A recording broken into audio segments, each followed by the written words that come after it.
ಆತ್ಮೀಯ ವೀಕ್ಷಕ ಬಂಧುಗಳಿಗೆ ಅನಂತ ನಮನಗಳು. ಕಳೆದ 2-3 ದಿನಗಳಿಂದ ನಾನು ವಿಡಿಯೋ ಅಪ್ಲೋಡ್ ಮಾಡಿಲ್ಲ, ಕಾರಣಾಂತರಗಳಿಂದ. ಇವತ್ತೇ ನಾನು ಈ ಉತ್ತರ ಪಾಕಿಸ್ತಾನದಲ್ಲಿ ಹುಂಜಾ ಅಂತಕ್ಕಂಥ ಒಂದು ಜನಾಂಗ ಐತಿ. ಆ ಜನಾಂಗ ನಿಜವಾಗಲೂ ಬಹಳ ಪುಣ್ಯಾತ್ಮರವರು, ಸ್ವರ್ಗವಾಸಿಗಳು ಅಂತ ಹೇಳಿದ್ರು ಅಡ್ಡಿ ಇಲ್ಲ. ಅವ್ರಿರ್ತಕ್ಕಂತಹ ಭೂಮಿ, ಅಲ್ಲಿಯ ಬೆಳೆ, ಅಲ್ಲಿಯ ವಾತಾವರಣ, ಅಲ್ಲಿಯ ಹಿಮ ನದಿಯ ನೀರು ಎಲ್ಲ ಪರಿಶುದ್ಧವಾಗಿದೆ ನೋಡ್ರಿ. ಅದು ಭೂಮಿಯ ಮೇಲಿನ ಸ್ವರ್ಗ ಸ್ವರ್ಗ ಅಂದ್ರೂ ಅಡ್ಡಿ ಇಲ್ಲ. ಅಲ್ಲಿಯ ಜನಗಳು ಬಹಳ ಪುಣ್ಯಾತ್ಮರು. ಕಡಿಮೆ ಅಂದ್ರೆ 100 ವರ್ಷ ಬದುಕ್ತಾರ ಅವರು. ಅಲ್ಲೇ ಕಡಿಮೆ ಅಂದ್ರೆ 100 ವರ್ಷ ಬದುಕ್ತಾರ. 120, 30, 150, 165 ವರ್ಷ ಬದುಕುವಂತಹ ಶಕ್ತಿ ಆ ಭೂಮಿ ಮತ್ತು ನೀರು ಗಾಳಿಗೈತು. ಮತ್ತು ಅವ್ರ ನಡವಳಿಕೆ ಕೂಡ ಅಷ್ಟೇ ಸುಂದರವಾಗಿ ಆರೋಗ್ಯಕರವಾಗಿ ಐತಿ. ಅವರು ಒಂದೇ ಕುಟುಂಬದ ಜನ ಅನ್ನುವಂಗ ಬದುಕ್ತಾರ. ನಾವೆಲ್ಲರೂ ಒಂದೇ ತಾಯಿ ತಂದೆಯ ಮಕ್ಕಳು ಅನ್ನೋ ತರ ಬದುಕ್ತಾರ.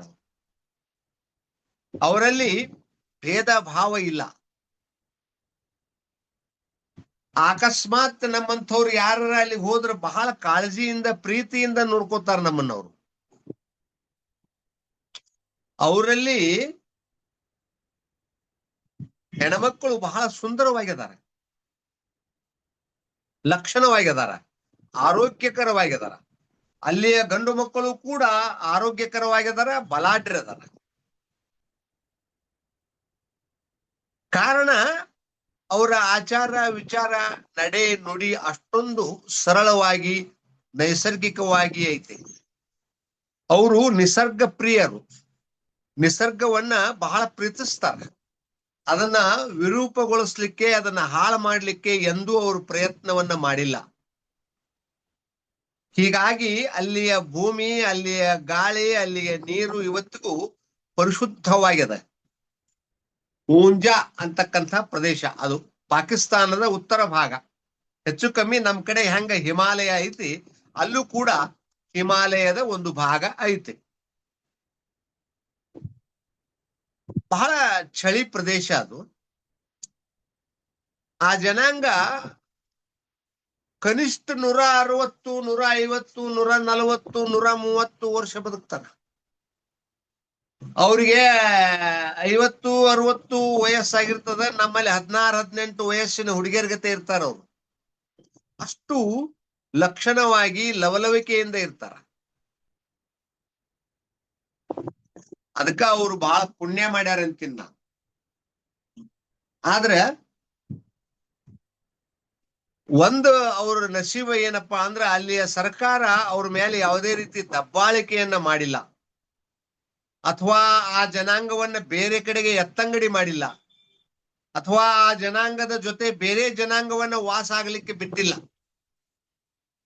ಅದು ಒಂದು ಅವ್ರ ಪುಣ್ಯ ಅಂತ ಹೇಳಬಹುದು.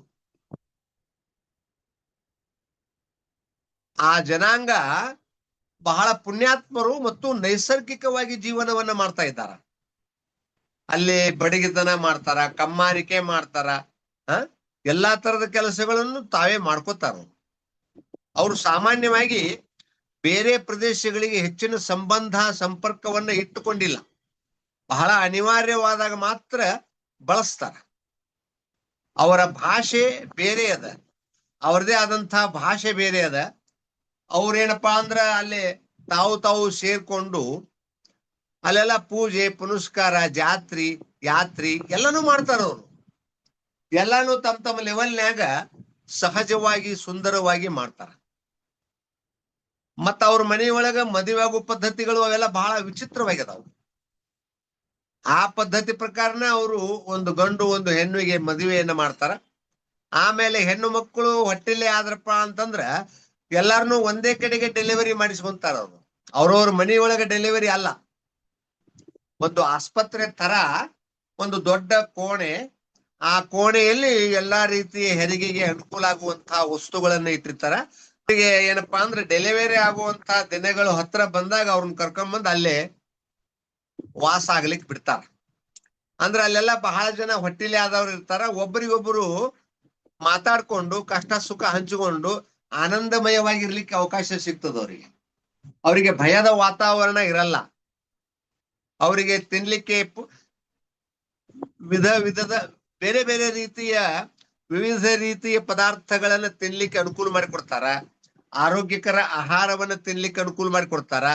ಒಬ್ಬರಿಗೊಬ್ಬರಿಗೆ ಚರ್ಚೆ ಮಾಡ್ಲಿಕ್ಕೆ, ಮಾತಾಡ್ಲಿಕ್ಕೆ, ಸಣ್ಣ ಪುಟ್ಟ ಆಟಗಳನ್ನ ಆಡ್ಲಿಕ್ಕೆ ಅವ್ರಿಗೆ ಅವಕಾಶಗಳನ್ನ ಮಾಡಿಕೊಡ್ತಾರ. ಬಹಳ ಸುಂದರವಾದಂತಹ ವ್ಯವಸ್ಥೆ. ಅಲ್ಲೇ ಏನಪ್ಪಾ ಅಂದ್ರೆ ಒಂದು 2, 3 ಮಂದಿಯೋ 4 ಮಂದಿಯೋ ಹಿರಿಯರು ನೋಡ್ಕೊಳಿಕಿರ್ತಾರ ಅವ್ರನ್ನ. ಅವರು ಕಾರಕೋರಂ ಅನ್ನುವಂತಹ ಪರ್ವತ ಪ್ರದೇಶದಲ್ಲಿ ವಾಸ ಮಾಡ್ತಾ ಇದ್ದಾರೆ ಮತ್ತು ಅವರು ಸಾವಯವ ಆಹಾರ ಪದ್ಧತಿಯನ್ನ ಬಳಸಿಕೊಂಡಿದ್ದಾರೆ.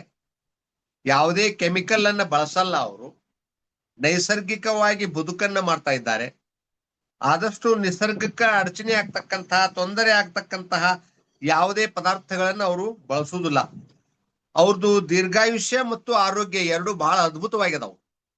ಪ್ರಪಂಚದ ಯಾವ ಮೂಲೆಯಲ್ಲೂ ಇರ್ಲಾರ್ದಷ್ಟು ಅದ್ಭುತವಾಗಿ ಅವರು ಅದಾರ. ಸಾಮಾನ್ಯವಾಗಿ ಚಳಿ ಪ್ರದೇಶದಲ್ಲಿ ಜನಾಂಗ ಹೆಚ್ಚು ಆರೋಗ್ಯವಾಗಿ ಮತ್ತು ದೀರ್ಘಾಯುಯಾಗಿರ್ತಾರ. ಅದರಲ್ಲಿ ಇವರು ವಿಶೇಷ. ಮತ್ತ ಅವರಿಗೆ ಕ್ಯಾನ್ಸರ್ ಆಗ್ಲಿ, ಕಿಡ್ನಿ ಪ್ರಾಬ್ಲಮ್ ಆಗ್ಲಿ ಗೊತ್ತೇ ಇಲ್ಲ ಅವರಿಗೆ. ನೋಡ್ರಿ, ದೀರ್ಘಾಯುಷ್ಯ ಮತ್ತು ಆರೋಗ್ಯ ಅವ್ರದ್ದು ಗುಟ್ಟು ಏನಪ್ಪಾ ಅಂದ್ರ, ಸಾಮಾನ್ಯವಾಗಿ ಮೂಲ ಶಾಂಗ್ರಿ ಲಾ ಎಂದು ಕರೆಯಲ್ಪಡುವ ಅಂಜಾಗಳು ತಮ್ಮ ದೀರ್ಘಾಯುಷ್ಯಕ್ಕೆ ಹೆಸರುವಾಸಿಯಾಗಿದ್ದು, ಕೆಲವು ಅಧ್ಯಯನಗಳು ಅವರು ಆಗಾಗ್ಗೆ 100 ವರ್ಷಗಳಿಗಿಂತ ಹೆಚ್ಚು ಕಾಲ ಬದುಕುತ್ತಾರೆ ಎಂದು ಸೂಚಿಸುತ್ತವೆ. ಇದಕ್ಕೆ ಹೆಚ್ಚಾಗಿ ಹಣ್ಣುಗಳು, ವಿಶೇಷವಾಗಿ ಎಪ್ರಿಕಾಟ್ ಬೀಜಗಳು ಮತ್ತು ಕನಿಷ್ಠ ಸಂಸ್ಕರಿಸಿದ ಆಹಾರಗಳಲ್ಲಿ ಸಮೃದ್ಧವಾಗಿರುವ ಆಹಾರವೇ ಕಾರಣ ಅನ್ನುವಂಥ ಮಾತನ್ನ ಹೇಳ್ತಾರ.